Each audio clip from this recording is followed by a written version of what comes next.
you see in this chapter, as we were dealing with the principles of inheritance and variation, we were dealing with Mendel's law of inheritance.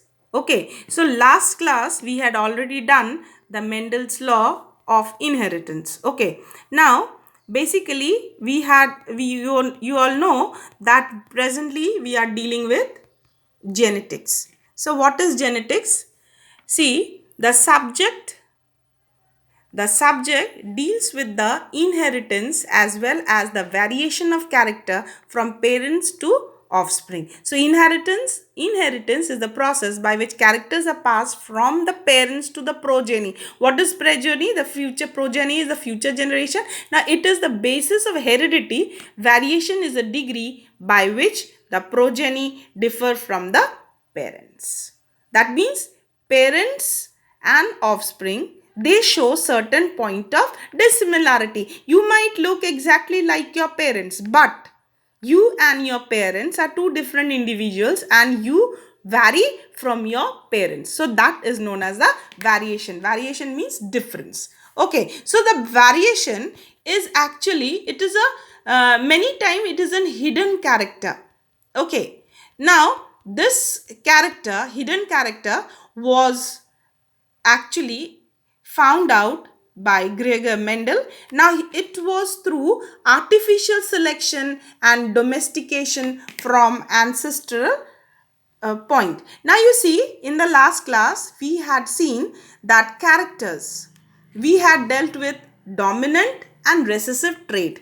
Trait means characters, dominant means that is profoundly prominent in the generation, and recessive is they are present but they are not shown. So these are the conditions, the dominant traits in any type, and recessive means in homozygous condition they are expressive. Homozygous characters means the same condition. Okay, now today we'll be dealing with Mendel's law of inheritance. Okay, now what is these characters?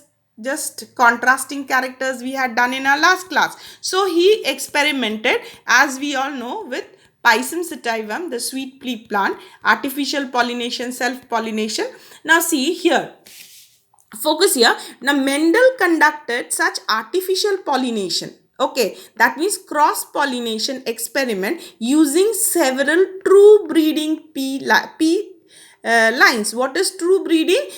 For example, the pure tall and the pure dwarf. A true breeding line is one. You see, the true breeding line is one that having undergone continuous self pollination. That means a tall plant has to be self pollinated for a few generations until you get a stable trait inheritance and expression for several generations. That is pure breed. Now Mendel selected 14 true breeding pea plant variation as a pair which are similar except for one character, that is contrasting trait. For example, smooth round.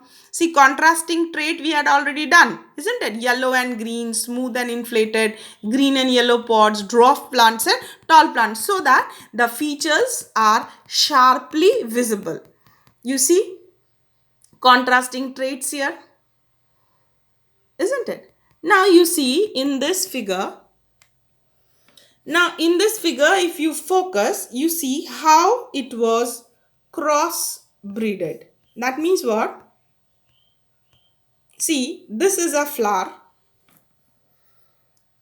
Okay, petal, stigma, anther, stamen, carpels is there, and here it is a white flower. That means contrasting character is purple and white. So what did he do? You see, he transfers the pollen of one plant and other, white and this thing, male and female. So after transplanting, what he get, you see, in the first generation, he got the seeds.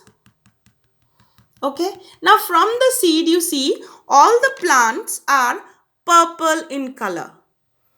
Okay, now why purple in color? That means this might be the dominant gene. This one was the recessive because it's expressed in the F1 generation. Now you see here are certain terminologies. Now you see he collected seed. produced as a result of this cross and grew them to generate plants by the first hybrid generation, and this generation is also known as filial. F-I-L-I-A-L is the filial or progeny. So we call it as F1. So Mendel observed that all the F1 generation plants were tall. Here it might be purple. Now, like one of his parents, none were dwarf. See, one of his parents, see, example is given here tall and dwarf, but here in the figure is purple and white and all were purple. That means one parent, that none were dwarf. So here none is white. So he made similar observation with other trait. He found that F1 always resemble one of the parents. See, here this line is very important. He found that F1 always resembled either one of the parents, and that trait of the other parents are not seen in them. See, we cross the purple and the white flower, and here all are purple. That means characters of one is visible in all and one is not there, not seen. Then what did he do, you see? Next is Mendel then self-pollinated the F1 plants and to the surprise found that filial 2 generation came of offsprings were dwarf. The characteristics that was not seen in the F1 generation. That means what? The proportion of the plant that were dwarf was 1/4 of the F2. Now these 3/4 were tall. Okay. 3/4 were tall, and this is an example of a monohybrid cross. Now here you see,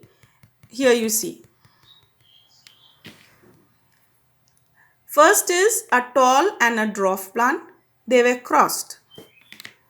Then secondly, in the F1 generation, both were tall. Now selfing, that means crossing this and this. The ratio was 3:1.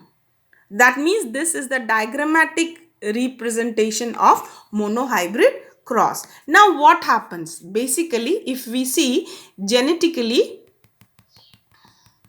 see what we were calling as traits or factors, Mendel called them factors, but nowadays we call it as gene. So gene therefore are the unit of inheritance, and they contain the information that is required to express as a part of particular called trait. So in an organism, now genes which code for a pair of contrasting trait are called alleles.